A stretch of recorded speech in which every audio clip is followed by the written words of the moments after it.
Well, Ted, unfortunately, there's also another death at this time. Bruiser Brody would die in Puerto Rico, having succumbed to stab wounds in a locker room altercation. Right. Most of our listeners already know that story very well, but there is a Dark Side of the Ring episode about it and his untimely death, so you can get the full details there. Ted, had you been around Brody very much? Oh yeah. I mean,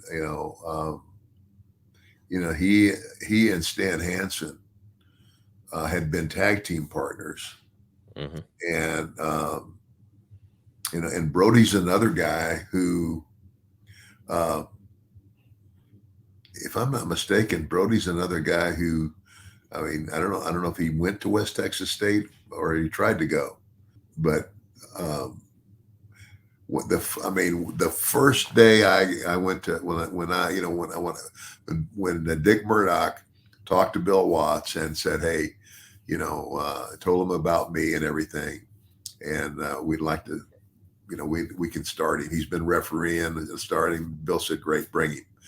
So when I got off the plane, the first trip I made was with Brody.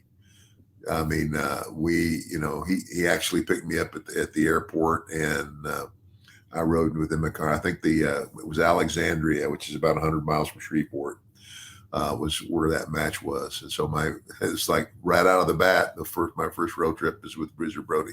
Yeah. Uh, Frank Goodish, is his real name, and he was, I mean, he bigger than life. And he and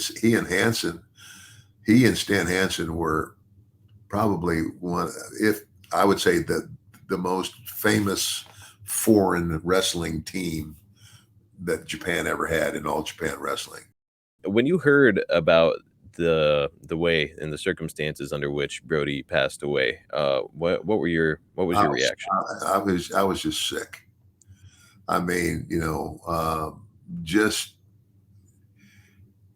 you know,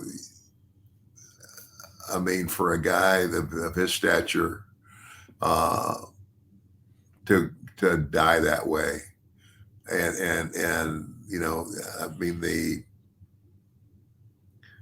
I mean it was like, he gets knifed by a guy who's, hiding a knife, Hmm.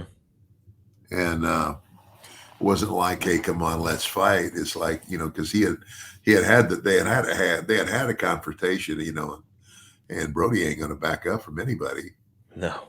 and he kind of put the guy in his place, really, and then that's, he couldn't stand that, so that, he gets knifed in the shower and basically bleeds to death. Took an ambulance. They said a long time to get there, and I mean, if they could have got to him quick, I don't think he'd have died. But I don't know. It's just, yeah, it's just horrible. Scary and awful. It's a family man and somebody that I know that you were good friends with and knew well. So, man, just what an unfortunate circumstance. Yeah. I mean, after that, Ted, did you ever see yourself working in Puerto Rico? Did you ever work in Puerto Rico? Nope. Never once after that. I wouldn't even consider it after that. Hard to blame you, man.